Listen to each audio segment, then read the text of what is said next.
Hello, everybody. We're back. I'm Tom Sosnoff. He's Dylan Radigan. This is Truth or Skepticism. And, well, let's let the games begin. Dylan, another Fed number? Well, again, we were talking before the cameras rolled, so to speak, that this has been the most mellow entry to a Fed decision in a long time. And it looks like,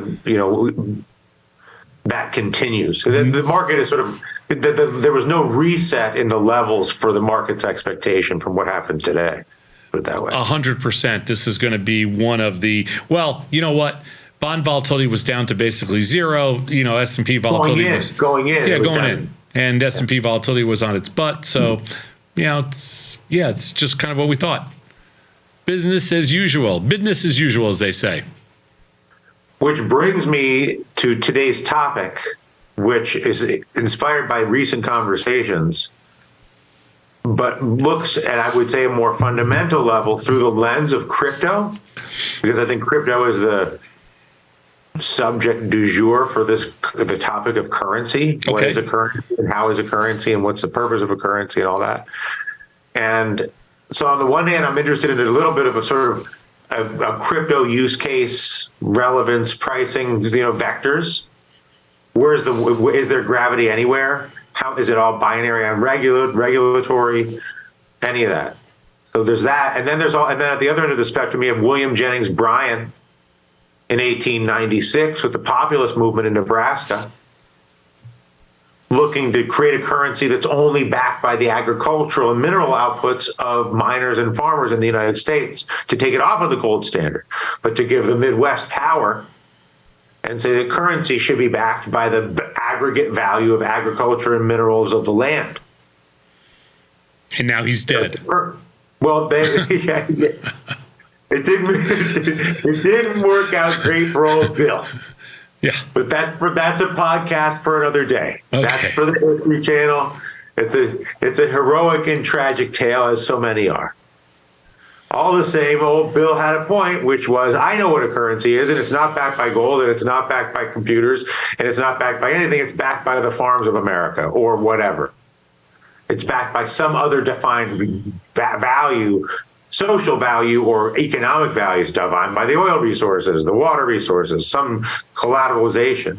And so I'm interested both in the realities of, if a currency's greatest value is the trust and backing of something, and it's an argument about what is that something and what is that trust. I'm interested in that discussion with you both as it pertains to the cutting edge of crypto and Gary Gensler and Joe Biden, and it's going to be crazy, and also more in the timeless sense of Uncle Bill Jennings Bryan, who they took out. They took him behind down to the pond. They asked Uncle Bill to go for a one-way ticket. Come out to the pond. But anyway, he had a good point. So anyway, that's my point of interest today, sir. Well, I mean, it's a fun discussion, but I kind of think it's a really old discussion. Like, I'm not sure. Of course. No, everything about it's old, other than the fact that crypto is trying to define it in real time and doesn't know how to define itself, which is why I bring it up with you today. Yeah, but I don't. That's, to me, the reason I said it's old is because that is that's like the box that somebody's trying to fit crypto in, but I don't think crypto is trying to fit in that box. Like, I don't think anybody in the digital asset space really cares about that question. That's my point. I think you're right. I agree with your opinion. Yeah, I think that is. I agree with that. That is the old. That's academia speaking. That's the old school way of thinking that I don't think has any relevancy to crypto whatsoever.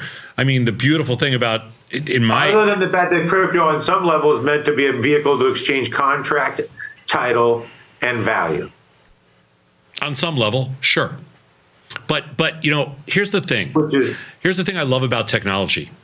And this is why I'm so excited about digital assets in general and Web3 and crypto and whatever you want to throw underneath that header, is that anytime you create a new asset class, which almost instantly, and I'm talking about instantly from a historical perspective, reaches some level of multi-trillion-dollar valuation, whatever, it's incredibly, I think it's a little naive and a little unfair to try to figure out exactly what it is right away. In other words, you don't have to know.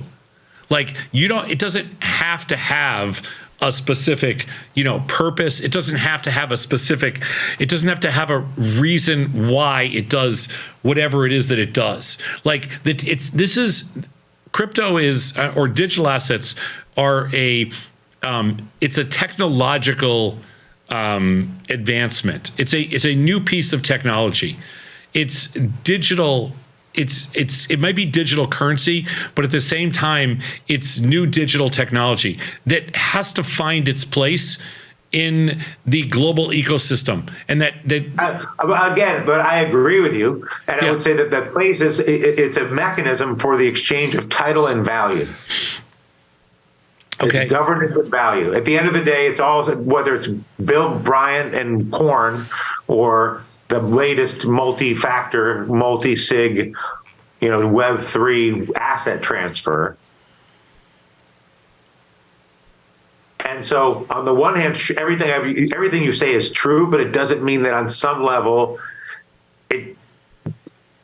you're saying it doesn't have to find an intrinsic value because its intrinsic value is its utility, if I am interpreting you correctly. It doesn't have to find a traditional intrinsic value because it's actually in today's world, okay, and this may not have been the case in 1890, but today 1896, but today we have so much money seeking either investment or return that you have to assume. This is the mistake that I think a lot of people make when it comes to new technology and new products, is that you assume that it has to fit into some kind of historical context, some kind of historical economic context. But the reality of it is, it doesn't need to at all, and it's worth whatever.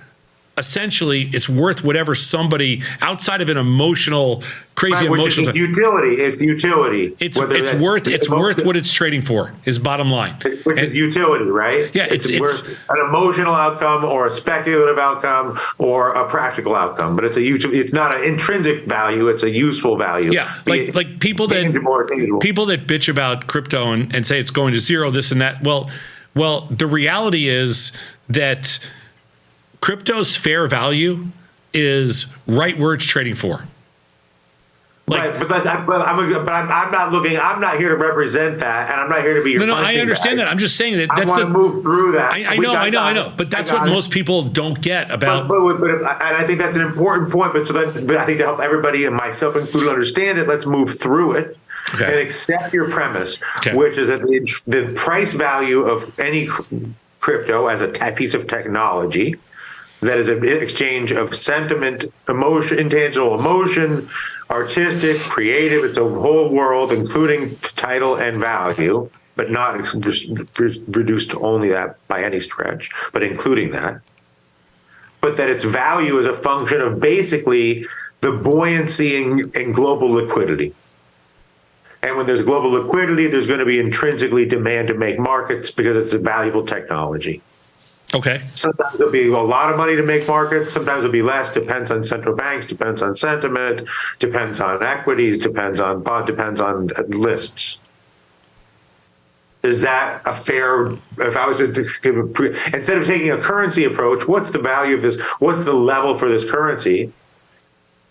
Is the value of crypto a function of global liquidity / risk on, risk off sentiment? In your version. Yeah, I have a different way of talking about it, but yes.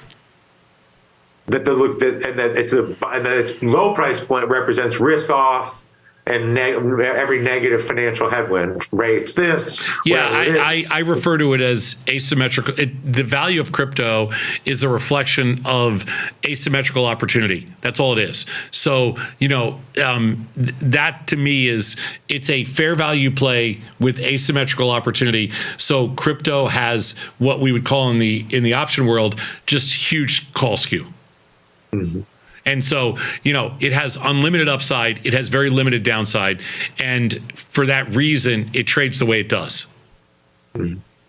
Because of its very that's its intrinsic characteristic. That's right. But that's right. Its intrinsic characteristic is that Mexican jumping bean dynamic where the thing can go wild. It's a wild dog. Yeah. I probably did like 50 offensive things there. It's a good thing I'm in Italy.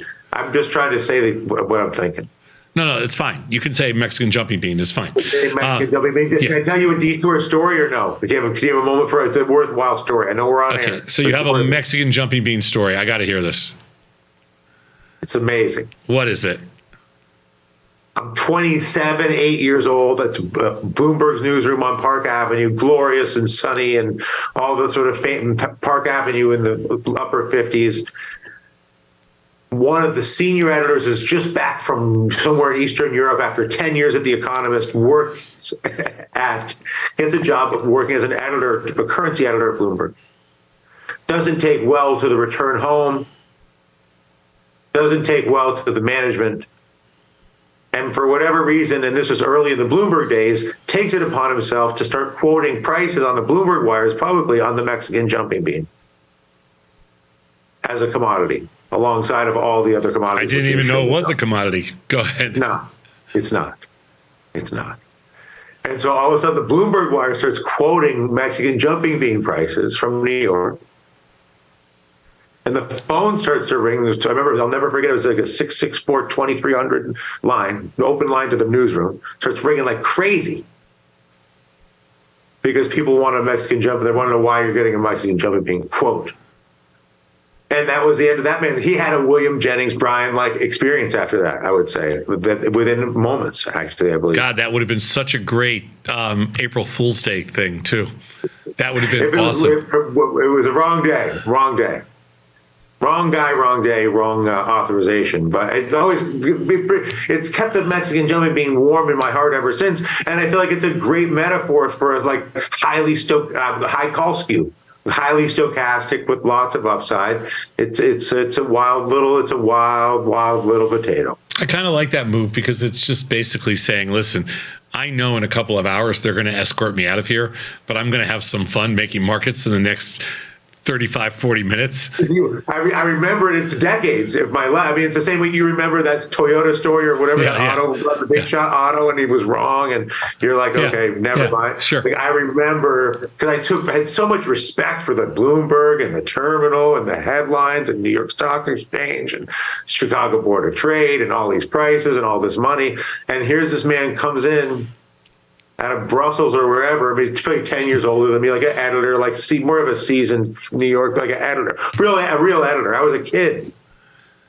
I like it. He starts shooting off Mexican jumping beans.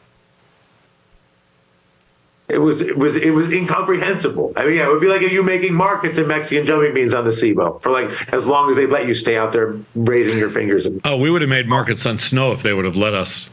The best markets would have been markets, and that's why they have blue sky laws. That's why they had laws from 1920. Because the best market is the market of an imagination. Sure. And the Mexican jumping bean is a fine market to make. Yeah. But the point is, crypto, going back to this discussion, because it is a version of that metaphor, where its characteristic is its capacity for substantial upside. It's call skew. Right. I call it asymmetric opportunity, but it doesn't matter. It would call it whatever you want. It's basically that's the price of crypto. Yep.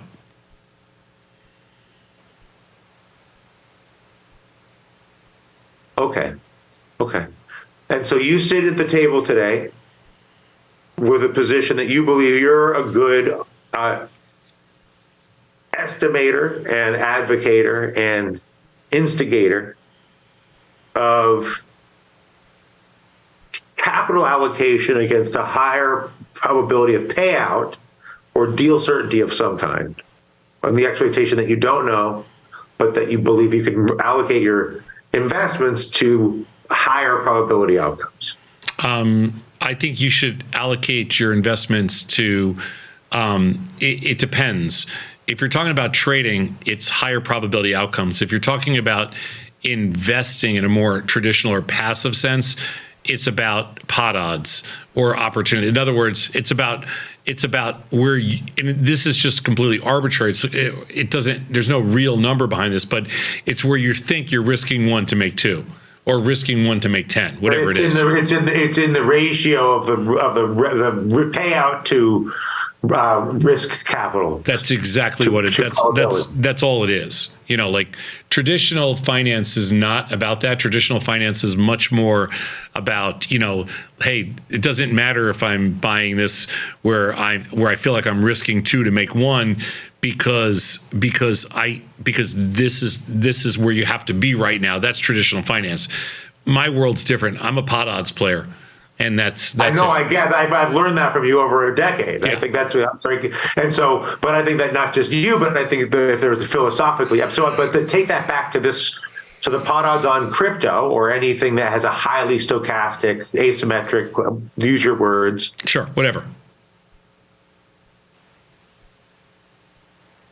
So the argument becomes a ratio of the perceived probability of the frequency of a stochastic outcome, upside outcome, versus the price. Right? That's the whole thing. That's it. Yeah. Right? It's like, if I think I don't have to walk through the rest of that math. Which then leads, you're like, okay, well then what drives the perceived ratio of positive stochastic events out of every 100 event related to crypto, or some ratio that represents probability of call skew actually happening, big upsides? What? Because if I think there's a 1 in 100 chance of a big upside, call skew is not that big, right? But if I think there's a 5 in 100 chance, or a 10 in 100 chance, or a 20 in 100 chance, and the call skew gets, and I'm asking you, what do you think influences the perception of crypto's probability of high payout, not frequency of payout, but probability of high payout at a high enough frequency to justify some level of sentiment? Well, usually it's extreme. It's extreme negative sentiment or extreme sentiment that's in the other direction.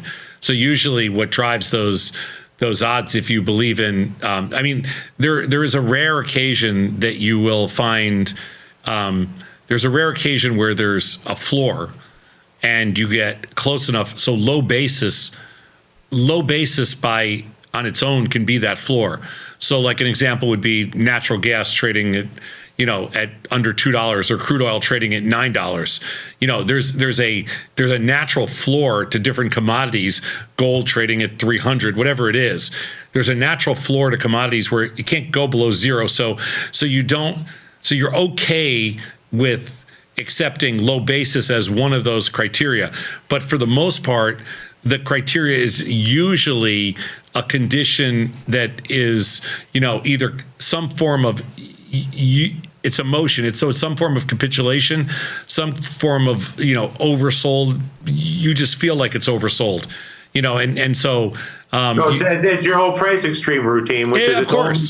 That only gets bent out of shape at its most when emotion plows through math. For whatever reason. Yeah, I mean, there's nothing. I mean, it's not like a hand of poker where you can actually look at the pot and see how much money's been bet, and so you stay in because because you actually do have what's really real pot odds.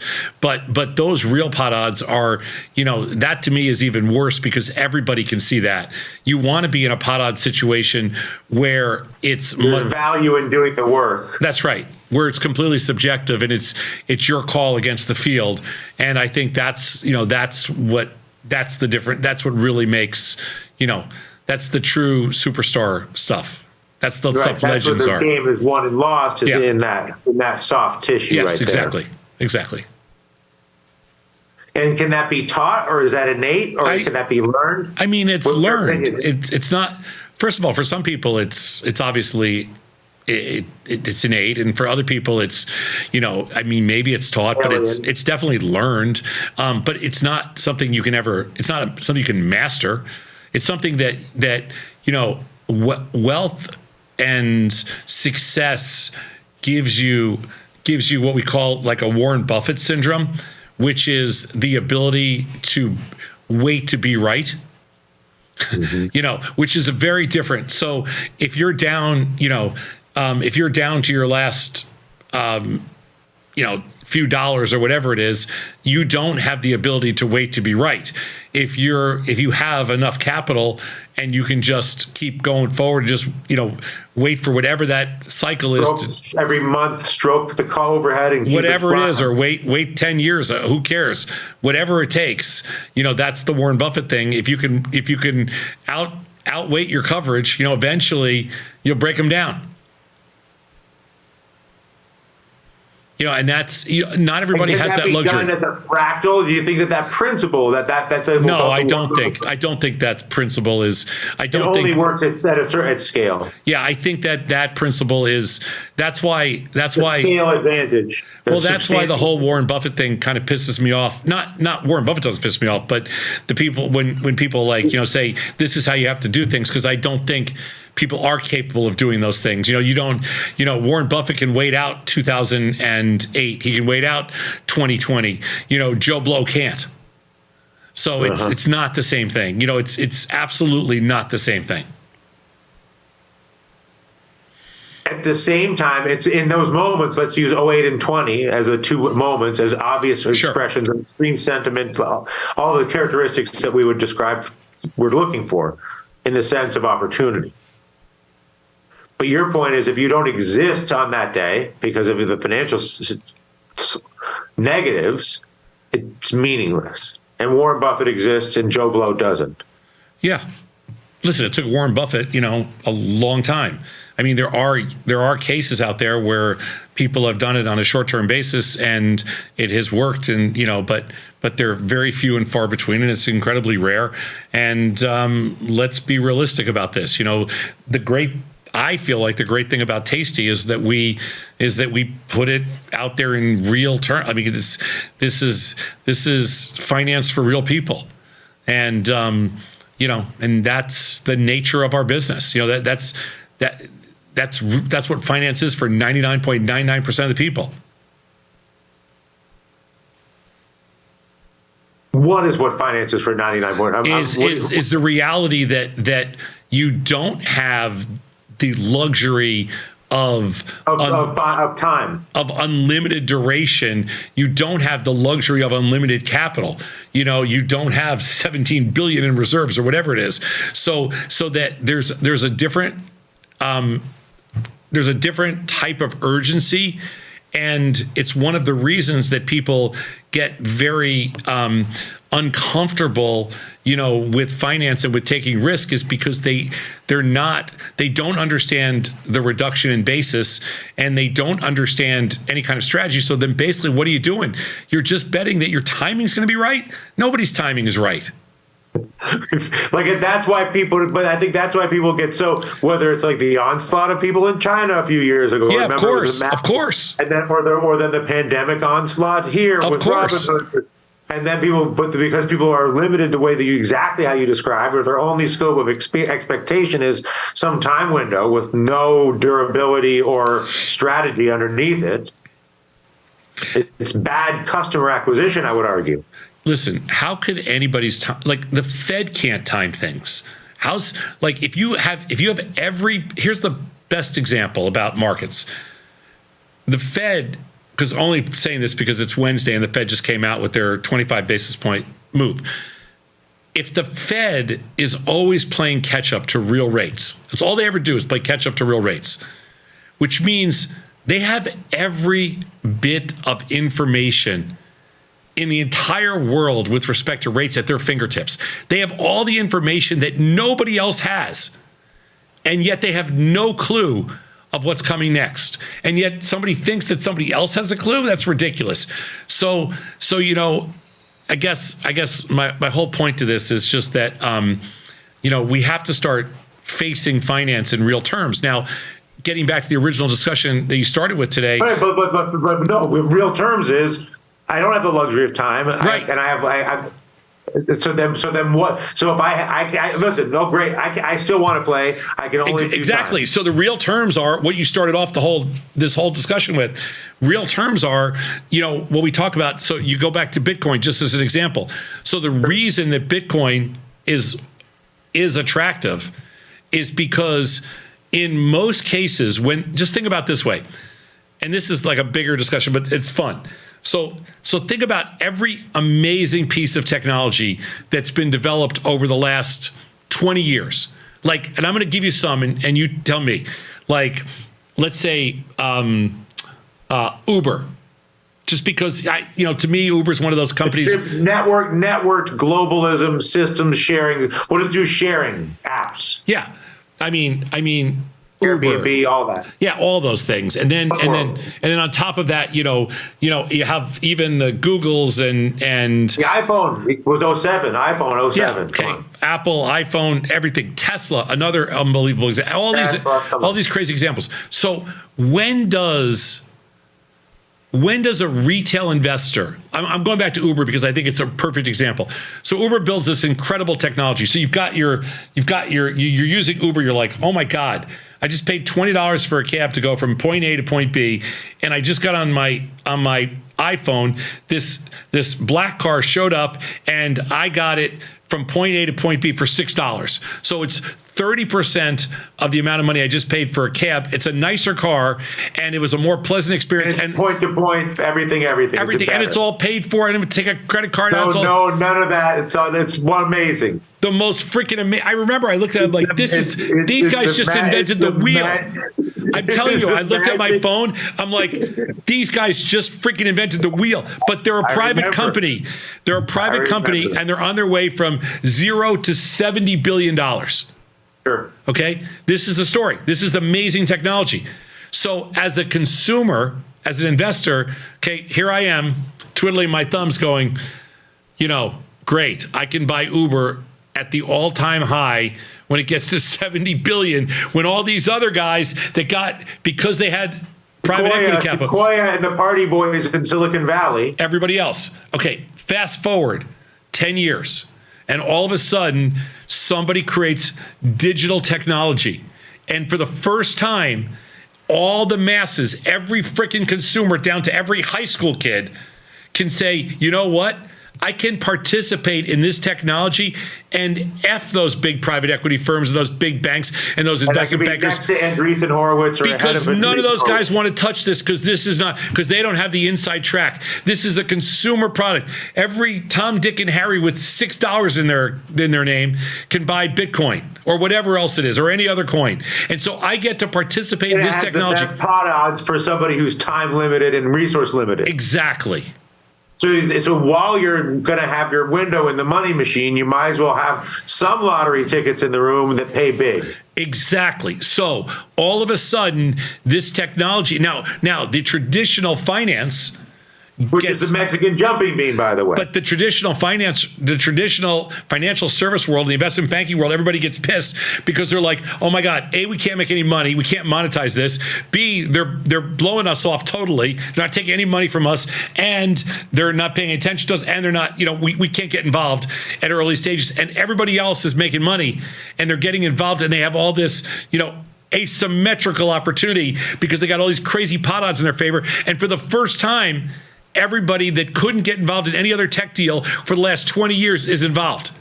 And all these kids are involved in now, the whole meme stock thing and all the Robinhood things. And everybody's like, why is this doing what it's doing? It's doing because they never had this opportunity before. Never existed in the world of technology. Now they can do it. You don't need a stupid brokerage account. You can do it anywhere you want to do it. You can do it anywhere in the world. Doesn't even matter. Blah, blah, blah. 5,000 different exchanges. Plus, minus all day. I keep it in my own wallet. Blah, blah, blah. The whole damn thing. So all of a sudden, Singapore nonprofit. Now you understand what happened and why. That's the whole freaking story. And I agree with that. I think there's truth in what you say. I agree with your description of events. it doesn't ultimately reflect. You're like somebody saying, listen, we're looking at Intel in the first 2 years of its existence. Don't argue with me about price. Whatever price you pay, it's a price to be long the technology, and in 5 or 10 years, it'll be worth a hell of a lot more than it is today. Yeah. That's very Warren Buffett. Is don't argue to me about entry price today or tomorrow, a utility. Yeah, the problem value. The problem is though, if you own it and be there in 5 or 10 years, and you'll be happy. Yeah, but there's a problem. So like I can go back into the 90s, and I remember when Amazon first went public. And the problem with that is that, like I bought Amazon at $7. Well, I actually sold the 7.5 puts, and I was put stock. Okay, because the stock dropped to like $7. And I was like, oh my God, this company's going bankrupt. Like $7. And pets.com. Whatever. Yeah, that's all you do. They sell stupid books. I didn't care. I'm like, this stock's going under. And then website. I remember buying Apple at $11. I sold the 12.5 puts. I was long stock at $11. I'm like, oh my God, this stock. Steve Jobs is out of money. He's begging Microsoft for money. Like they're going out of business. He's in the streets. Yeah, this is like 2000. This is 1999, 2000. But those were traditional asset plays, and I was thinking because of the lack of transparency, and also because I didn't think the way I think today. We're looking at those trades thinking to ourselves, okay, I never thought about unlimited upside in those. The asymmetry is in the call skew at those price points in terms of stochastic upside, whether it's an Apple exactly, because it never existed before that. And then all of a sudden, you fast forward a decade and everything changes. So now I think of things, and I think people should think of things very differently. I wish I thought that way back then. I was just a contrarian, but I didn't think the same way.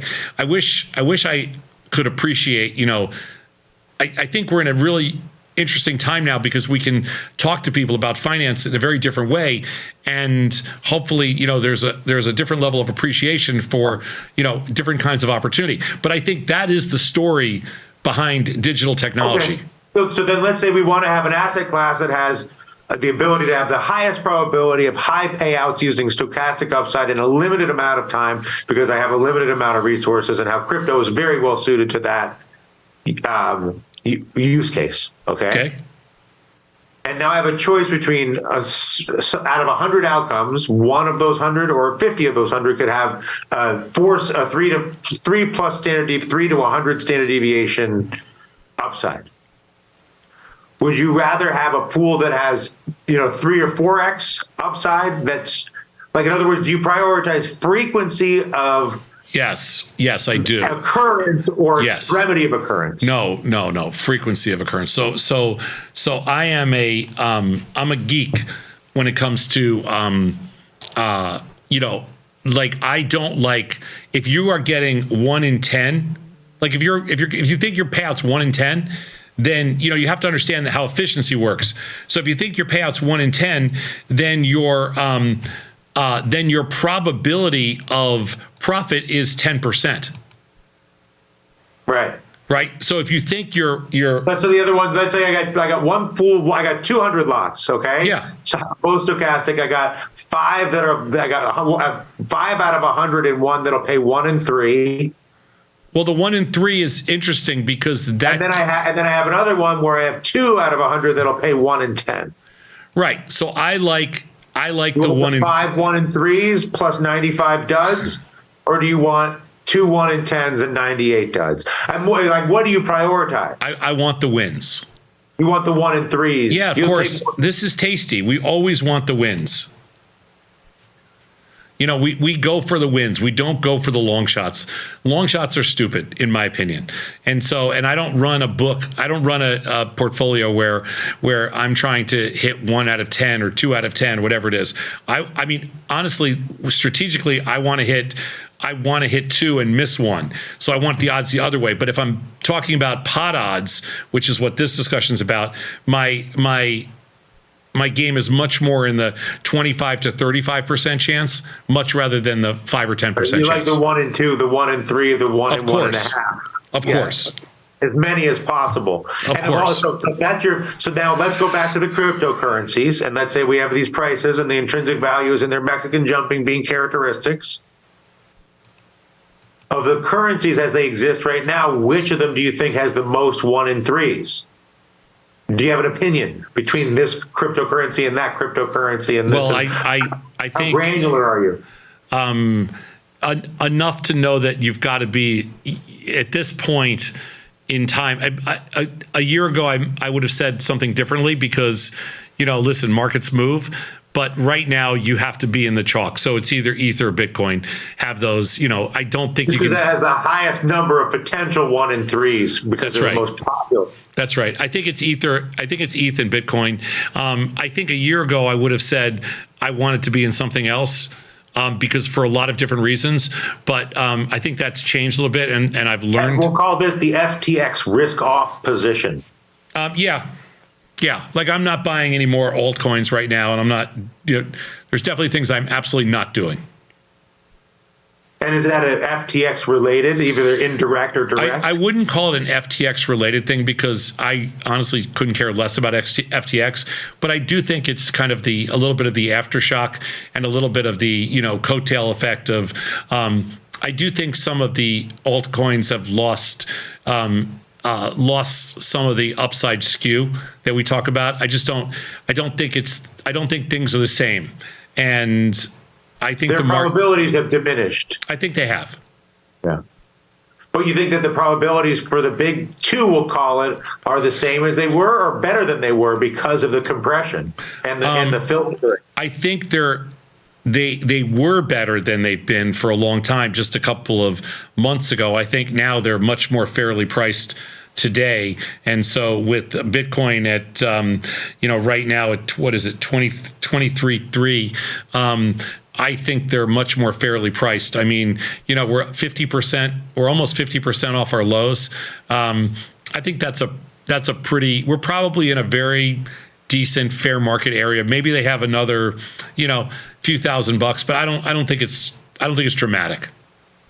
Short term. Yeah, no, that makes sense. That would also explain. I think that all kind of that's a good explanation. That would be a good explanation for crypto's move, which is compression and filtering. Yeah, focus is buying into the core currencies is they're seen as any sort of increased probability of positive outcomes in those currencies specifically. That's logical. Yeah, agreed.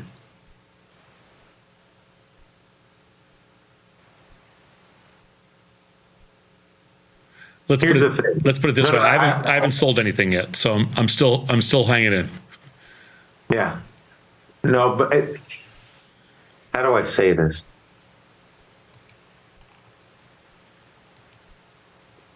Can you be the contract system and the value proposition in the same action? Like in non-crypto worlds, value exchange and contract or title and governance exchange are different agreements. One's a banking agreement and one is a transfer of governance or some other lawyer's papers. And crypto, I'd argue, integrates some version of title transfer and governance with value transfer into the same transaction, at least as a potential value. And those do you think those two things can coexist in the same transaction? Should they? Value and governance. Or do you think there's one coin for value and one coin for governance? Still crypto. No, I think they have to be. I think it's the same thing. I think it's hard. Value and governance have to stay together. Yeah, I do. In other words, you wouldn't do the Facebook or the famous Silicon Valley Class A, Class B. I own all the Class A, you own all the Class B, you own 90%, I own 10%, I control it, you used to drive me insane. It's some good lawyering, bro. I read that. I was like, that's some good lawyering. Yeah, can crypto go that same way? I'm sure it can, obviously. It can, but it's not going to for forever. It's never. It's first of all, it's kind of It's kind of goes against everything that decentralization. Philosophically in rebellion to Mark Zuckerberg's. Yeah. No, I understand. And the other side to it is I think that, a lot of lessons have been learned. But I think when we look back at it, there's, it's funny, but when I look back at the last, let's say, 5 years or 7 years, I start to think about things that were red flags that we completely missed. Like, I'll give you an example. And I'm going to use Robinhood as an example because it's really interesting. But the red flag that kind of bugs me more than anything else that I missed about Robinhood was when private equity firms willingly gave up their voting rights to invest. Waiving governance. I'll waive governance, Chachi. Just take my money. Exactly. I'll waive governance. Just take my money, Tom. Here, where do I send the wire? Exactly. When private equity firms will waive governance they'll waive their voting rights, or they'll give up their voting rights, lose complete control just to invest, we're so overpriced. And that was the red flag that I missed. Now, FTX, we didn't miss it because they're not a public company. But I would say, can I just say one comment there because it's important? It's on the same topic. Sure. I believe FTX's failure is a direct reflection of institutional diligence at places like Sequoia and the other big institutions that were early in that company, because I think a lot of people waived their diligence and their governance because they figured if these other bigger fish were waiving their governance and waiving their diligence. In other words, you get one really credible actor, a Goldman Sachs, a Sequoia, whoever. And then you say, well, so Party Boy, whoever's in with Tom, and then whoever the important institution is. And then everybody else waves, which will get you Theranos, it gets you FTX, you can open up these wild flows of money off of one diligence waiver, basically from one trusted third party. It's the Bernie Madoff. Yeah. It's exactly what happened in the case of Bernie Madoff. Broke the dam on the trust bridge to some. There were a lot of really smart people that invested in Bernie Madoff only because the other smart person that they know invested before them. Waive diligence because Tom's doing it. Yeah. So it's easier. So SoftBank invested in FTX, Sequoia invested in FTX, so I will, and that's why everybody waived diligence. Of course, that's what happens every time. But like I've just brought up the Robinhood case because it's like it was so, in hindsight, like that could have been, that's the United Airlines of 1987. Like, to me, that's the classic. When they waive governance, when they waive voting rights at Robinhood and start sending money to California. Exactly. Wires to California, wires to Wells Fargo, waive governance, waive diligence. When they're throwing money at, when they're just throwing money at a company, that's it. And I think we miss some of this stuff, and I don't know, like you get caught up in all the emotion. I think the nice thing about digital is that it kind of misses all that, which I like. Because yes, I would say. I mean, we're because it's software. It's software. I know, but it still has a human character. It doesn't have the same characteristic, which I'll call gatekeeper kingpin characteristics, which is the Bernie Madoff or whatever. Sure. We're like, if the king says it's cool, it's cool. Yeah. So everybody just does it. Sing it, Sequoia, Goldman, whoever, Bernie, versus crypto, which I'll call the beehive. Where basically there's still a narrative that there's a philosophical concept, whether it's around an NFT or it's around this is my stadium, this is my song. Like the hive has an interest and value. And that's half of it. And the other half of it, which is brilliant, is that it has a formidable opponent that you love to hate.